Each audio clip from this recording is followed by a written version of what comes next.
Hello, how are you? Lately, have you noticed any changes in your neck or the contour of your face? Have you seen a photo someone took of you without you noticing and realized that your neck looks completely different? Your jawline has lost its definition, it seems like your neck is melting, and the skin is looser, right? A lot of people get desperate about this and start thinking, is it that I have excess skin? Is this fat? This is just normal for my age and there's nothing else I can do.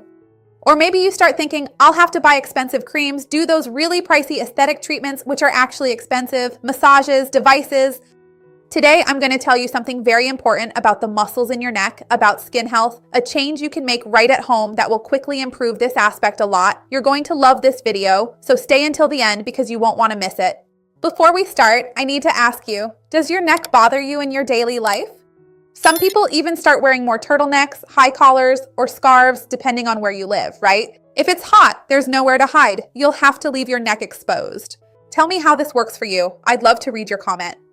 Go ahead and like the video. It really helps me out, and share it with anyone you think could benefit from this information. Let's expand our chain of kindness because that's what I want here on the channel. This issue of neck aging is such a delicate matter because the neck area involves so many factors. It involves the skin, it involves your collagen production, it involves muscle, posture, hormones, metabolism, so there's a lot going on behind the scenes. When we think about a sagging neck, we usually only think about loose skin, right?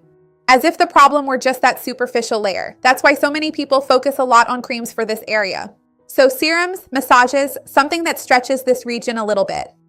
But the neck doesn't age just in the skin, it ages in several layers. There's the outer skin, which is the layer we see, the one that bothers us, and it has the collagen that gives the skin its support. There's the fat distributed underneath the neck. There are the ligaments that hold these structures in place. There are the bones, obviously, that give the contour, and there are the muscles that help with the firmness and position of this region. When all of this starts to change at the same time, the result looks like a looser neck. It seems like the jawline no longer has that definition. And it looks like the contour of the neck has dropped. There is a muscle here in this area that almost no one knows about, almost no one talks about, which is the platysma. The platysma is a thin, broad band of muscle that starts at the upper part of the chest, passes along the front of the neck, and reaches the jaw area and the lower part of the face. It is not obviously a large muscle, it's not like a biceps or a calf muscle anyway, but it has a big influence on the appearance of the neck and the jawline, which is what we call this area here. And with aging, any muscle can become loose, right? This platysma muscle can also lose its tone, lose thickness, and even lose coordination. And when that happens, the deep support of the region changes. So many times it's not about fat, and often it's not about the skin, it's about the neck muscles. In fact, there are people who even buy really expensive creams specifically for this area and apply the cream every day. And they don't see any practical results. It's not that the cream won't help with hydration, texture, the skin's barrier, the glow. It definitely helps with that. But if the problem is muscle support or cervical posture, just using cream won't help. I'm not saying you don't need the cream, but in addition to the cream, you might need other things. Besides, there's the issue of glycation and collagen, which is very important, right? The deep structural loss. So, before I tell you more about this issue of collagen, glycation, metabolic environment, and how nutrition can help you, I want to invite you to check out my playlist. I have a wonderful playlist filled with tips and recipes for your skin and hair using simple, budget-friendly ingredients. It's all about small, daily changes you can make to improve various aspects of your beauty routine. Check out the link I'll leave down below in the description.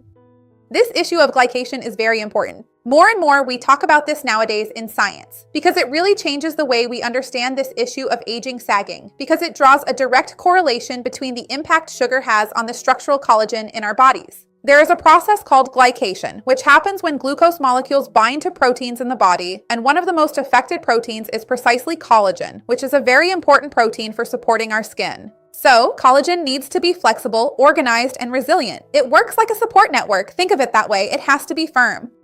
But when there is a frequent excess of sugar and things that quickly turn into sugar, right? White bread, white flour, white pasta, white rice, and bakery products, pastries, sweets.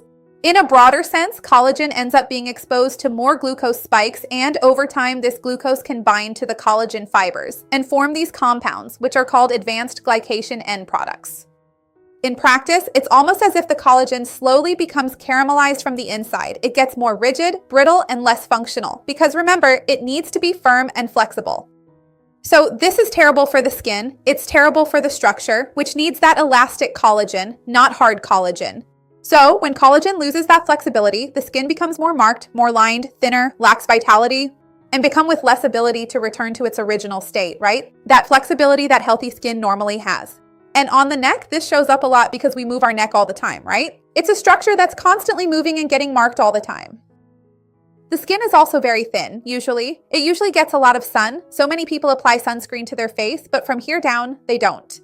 So there are all these factors, right? There's also the issue of us turning our heads a lot throughout the day, like I mentioned to you. Turning to the side, sleeping anyway, with the neck moving around and using your cell phone a lot, which I'll come back to later because it's very important. Talking a little about how to strengthen your collagen, how to produce more collagen in your body. For us to maintain and properly produce collagen, we need adequate protein because collagen is a protein. So you will need glycine, proline, the basic sources, the basic amino acids for collagen formation. You need vitamin C, you need zinc, copper, antioxidants, healthy fats. That's why foods like eggs, fish, lean meats, natural yogurt, legumes, citrus fruits, kiwi, red fruits, brightly colored vegetables, olive oil, nuts make much more sense if you want to improve your collagen production. Collagen is indeed closely related to diet.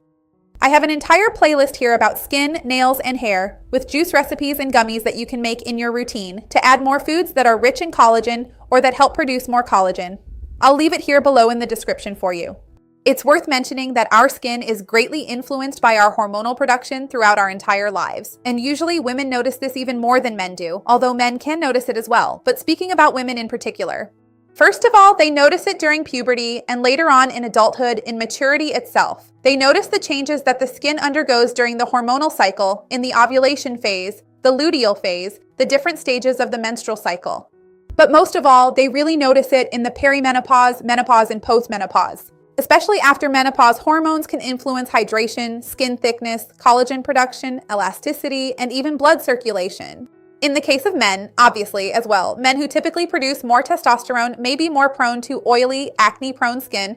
This issue of hormone production, which can decline with age, can also negatively affect the skin's collagen. I'm saying this just to give you some peace of mind in the sense that we can't expect, nor should we expect, a 60 or 70-year-old woman to have the skin of a 20-year-old girl, okay? We need to let go of these expectations because every stage of life has its own beauty and its own unique structure and characteristics. Of course, we all want to have beautiful and healthy skin, no matter our age, but we need to be aware that it's not necessary to chase after something you had 40 or 50 years ago. Let's be less hard on ourselves so we can also feel less anxious and less stressed about this. An important detail I want to mention is the issue of the energy-saving mode that many people enter after the age of 60 and so on, because there is a certain tendency, especially among women, to start consuming less protein as they get older. And sometimes even fewer calories. There is an issue that after 50 or 60, due to digestive processes and lifestyle, people start to reduce their protein intake, and for breakfast, snacks become just coffee with toast, cookies, crackers, fruit, cereal, or bread. So depending on the case, the amount of protein is very low and the nutritional variety is also very limited. Sometimes this also happens because the woman has cooked her whole life, and there comes a time when the children have already left home, the husband has no longer that rush from work that required someone to do this. Nowadays, this is changing.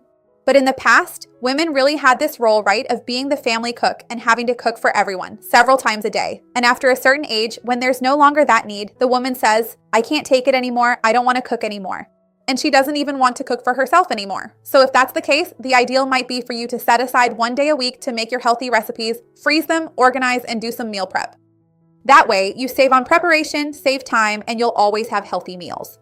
I have a lot of recipes here on the channel. There are healthy, anti-inflammatory recipes that can help you. I'll leave the link with lots of recipes here so you can organize your meals.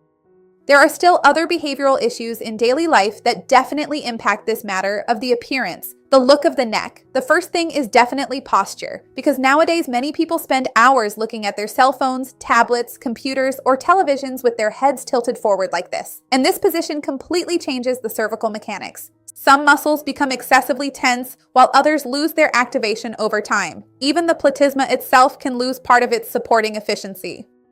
In addition, this repetitive folding of the neck can create more horizontal lines. So that's something you should try to watch out for. I know there are people who work with their cell phones and need to use them throughout the day, but remember to adopt other postures as well. One thing that really harms the skin, in a broader sense, not just the neck, but the skin in general, and obviously we have to mention it, is the sun. So, excessive ultraviolet radiation without sun protection can be harmful in this regard. It also contributes to the formation of wrinkles, expression lines, and even spots, as well as the degradation of collagen, elastin, and so on. So using sunscreen on the neck is essential. And chronic stress, right? We know that when the brain is in a constant state of alert, cortisol tends to stay elevated, and this promotes inflammation, oxidative stress, collagen degradation, and poorer cellular recovery. It affects sleep, hinders recovery. So trying to manage these environmental factors will also help you. So without surgery, what could help you is consuming adequate protein and reducing excess sugar to decrease glycation. Preserve muscle mass and do strength training regularly to improve the body's metabolic environment. Improve your cervical posture and protect your neck from the sun. Sleep better, control inflammation and insulin resistance, and maintain good hydration. Obviously, also avoid smoking, since we know that smoking is terrible for the skin in a broader sense. Tell me here what you're going to start putting into practice today. I'd love to see your comment. Like the video to help me out and share it with those who need it. Let's expand our chain of kindness, because that's what I want here with the channel. See you next time. Bye.